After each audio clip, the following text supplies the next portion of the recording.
I used to believe quiet was proof of goodness. My life moved in soft circles.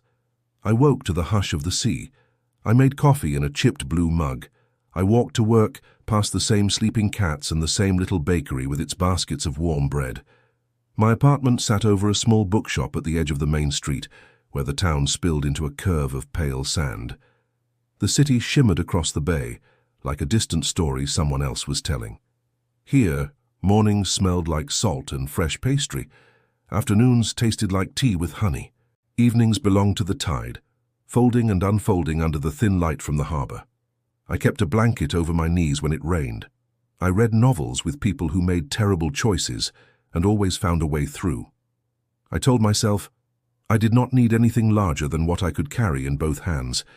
Routine held me like a soft scarf.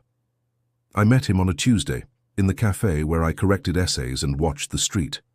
He came in with wet hair, rain shining on his shoulders, and stood near the pastry case like he was deciding between two lives.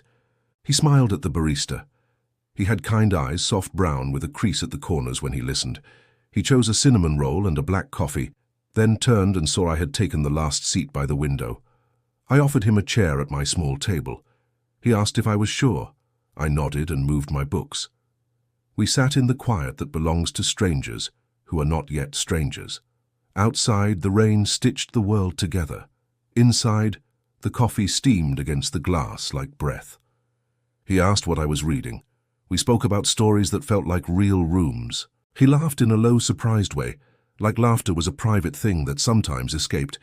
He came again on Thursday, then again on Saturday. We never planned it. It happened the way tide knows the harbor. He was careful in speech. He asked more than he told. He noticed small things. The way I wrapped both hands around a cup when I was thinking. The way the lights inside the café warmed the window on grey days. He told me he worked in the city, in a building with high windows and smooth floors that reflected your shoes. He said he took the early train because he liked the empty first car. He walked with me once to the edge of the pier when the clouds were low. He listened to the gulls and said they sounded like the first notes of a violin. He did not try to hold my hand. He did not try to make anything hurry. He felt like clean air in a crowded room. I told myself I was not falling. I said I was careful. I said careful again. I liked the sound of my own lies. We sat together without needing to fill time. I learned the scar on his wrist came from a bike fall when he was a kid. I learned he loved the smell of rain on hot pavement. I learned he had a dog once named Bean. He asked about my family. I told him that grief had made us gentle with each other. He looked at the ocean a long time, then looked at me the same way. When he laughed, I wanted to keep it in my pocket like a warm stone. The reveal was not a scene. It was a set of words on a quiet afternoon, placed carefully on the table between our cups. Married, 2 children. The words sat there like knives wrapped in linen. He told me with his voice low and steady. He did not avoid my eyes. He said he had not meant for this to happen. He said he could not stop thinking about the way I listened. I felt the world tilt and click into a new shape. I felt the sea continue its slow breathing as if nothing had changed. The café went on making the milk hiss. A woman laughed on the sidewalk. I heard everything with painful detail. He did not ask for permission. He did not promise anything grand. He said he was sorry. He said he could walk away now if that is what I needed. I waited to hear my own voice say yes. My voice did not obey me. It said softly that I needed time. He nodded like he had expected that answer. When he left, the chair across from me held the shape of him for a moment, then gave it up. I told myself the truth had arrived and I could go. I did not go. I let the weeks grow like vines around the idea of him. We found ways to be together inside the blinds of my small life. The café in early morning, a slow walk to the breakwater at dusk, the bench behind the library where the ivy kept secrets. Once my apartment when the rain was so hard, the street disappeared. The window fogged and we drew circles in the mist with our fingers like children. He touched my face, as if it might disappear if he was careless. It felt like warmth on a cold shore. It felt like breaking open. The softness of it hurt. I kept saying I would end it before it hurt more. I stopped saying when. I folded my guilt into quiet corners. I looked for my reflection in the kettle, thin and curved and strange. He never promised to leave his family. He did not speak about future apartments with plants on the sill. He did not say we would move to the city where we could be nobody. The limits were lines on the map, and I learned them by heart. I learned the days he could not text until late. I learned the weeks when he had to be at school, plays, and holiday dinners. I learned that love inside a closed room smells like coffee, rain, and a kind of fear that has no word. He held me as if holding could be a vow. I held back the questions because asking would make the answers sharper. Warmth and guilt lived in the same small bed. I let myself be happy for 1 hour. I paid for it with long, empty nights. Time thinned me. Waiting became a shape I wore.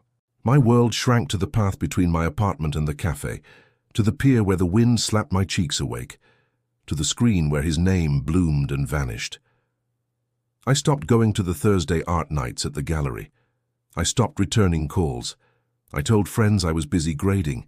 I told my mother I was taking long walks. I told myself this season would end with clean edges. My body learned the quick jump of hope at any sound. My mind learned to breathe in small sips. I watched gulls hang in the wind over the water and felt like one of them, stalled above a promise that kept moving. The sound of rain on the window, once a comfort, became a mirror for the beating in my chest. I did not recognize the girl who had a favorite pie at the bakery. I did not recognize the woman in the glass door of the shop at night, hair unbrushed, eyes bright and tired. My friend Maya sat me down one Sunday. I had avoided her for months. She caught me outside the grocery with a bag of lemons. She gave me the kind of hug that every abandoned part of me felt. We walked to the seawall and watched a dog chase foam. She did not pry, not at first. She asked what had become of my Thursdays. I said I forgot. She watched my face like a nurse watching for fever. Then she said softly that she had seen me with him. She said she knew. The air went thin. She took my hand. She told me she loved me. She told me love is not supposed to make you smaller. She did not insult him. She did not bless us. She said, "You deserve rooms with open doors." She said, "When the right person loves you, you will not need to whisper." The waves slid in and out. The lemons in my bag smelled like sunlight.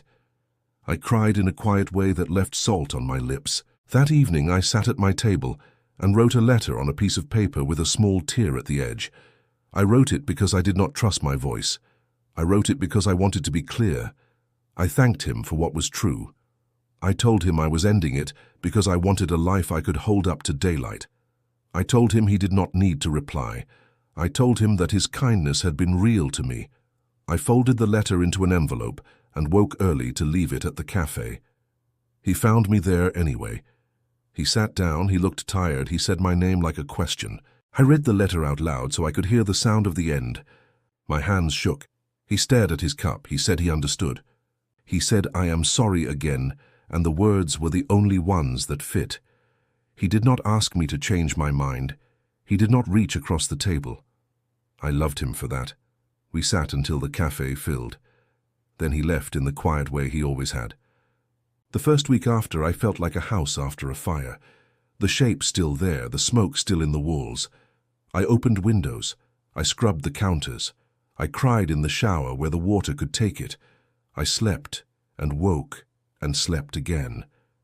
Grief moved through me like a weather system. Some mornings I could taste only salt. Some afternoons I ate toast on the steps and watched the light change on the water. I began saying yes again. Yes to Maya when she knocked with tangerines. Yes to the gallery on Thursday, where a ceramicist showed bowls the color of storm clouds. Yes to the long text threads of nothing important that turn into laughter in your throat. Yes to quiet beach walks, where the sea wrote and erased its own sentences. I picked up my old fountain pen. I signed up for a writing class in a room above the baker's. The first night, the teacher asked us to describe a sound we loved. I wrote about the way rain gathers its courage on the window, then runs in little rivers to the sill. I wrote about feet on wet sand, sticky and squeaking. I wrote about my own heartbeat slowing under a quilt. The teacher said my sentences were clean. She asked me to read to the group. My voice did not tremble. I watched strangers nod when I read about a girl who lost something precious and found a long afternoon instead. After class, I walked home through streets that smelled like wood smoke and sugar. I slept with the window open to hear the late trains and the distant hum of the city like a lullaby for someone else. It was not a new love at first sight. It was a new person over time. He was the brother of the ceramicist, staying in town to help with her show. He came to class one night by mistake, carrying a box of bowls and looking sheepish. He had careful hands. He laughed easily but not loudly. He spoke slowly, as if words were pieces to fit with care. We met again at the gallery, near a shelf where two bowls leaned like bodies in a dance. He said he liked how the glaze pooled at the bottom like a tide. He asked if I lived here, and I said yes, like a vow. He did not ask for my number. We bumped into each other a few days later on the pier, both of us watching the ferry make its foggy crossing. We walked, not close, and talked about small things. Weather, books, bread. The world felt gentle in his company. I told him early that I had been hurt. I used simple language. I did not mention names. I said I needed slow. He nodded like he understood the weight of that word. He asked what slow looked like for me. I said it looked like daylight and honesty. He said yes. We had tea in public places. We kept the hours everyone could see. He did not text late. He answered when I spoke.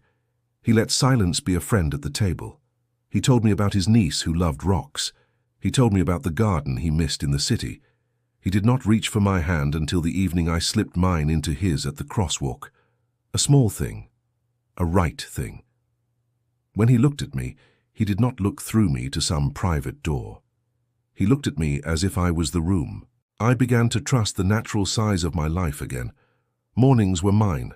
The sea kept its steady breath. The bakery kept setting out warm loaves. Maya and I went back to our Thursday walks. We talked about nothing and everything. I wrote in the mornings and in the spare minutes between classes. He read drafts with care and did not try to fix me. He would say, "This line is beautiful," and point to a place where I had told the truth. He would say, "I can wait until you are ready for more time." Some days I was ready for more time. Some days I wanted to walk alone to the end of the pier and watch the tides switch. He never made that feel like a failure. One evening, late summer, we sat on the beach with our shoes off and our feet tucked into the cool sand. A storm had passed and left the world clean. The sky wore a tender grey. The gulls were quiet, as if they too were reading the day. He told me about a small house he was thinking to rent on the hill, closer to his sister. He said the yard needed work. He asked if I knew much about jasmine vines. I said yes, enough to tell him where the sun falls in the afternoon on that hill. He smiled in a way that felt like being chosen by a simple truth. I watched the tide lay its silver hand on the shore. I felt calm down to my bones. I understood something about love that I had not before. It is not always a blaze. Sometimes it is a soft lamp you can read by. I still think of him, the man from the café when it rains in that first hard way. I wish him gentleness. I hope he finds a room with light. The ache is smaller now, an old bruised place that only hurts if pressed. I learned to keep my promises to myself. I learned to choose a door I can walk through without lowering my head. I learned that quiet is not goodness unless it is paired with respect. I am not a secret. I am not the shadow of someone else's life. I am a woman who wakes to the sea and drinks from her blue-chipped mug and writes and walks and reaches for a hand that reaches back in daylight. If stories like this resonate, subscribe for more. I know now that the only love worth keeping is the kind that opens the windows and lets the tide-filled air in,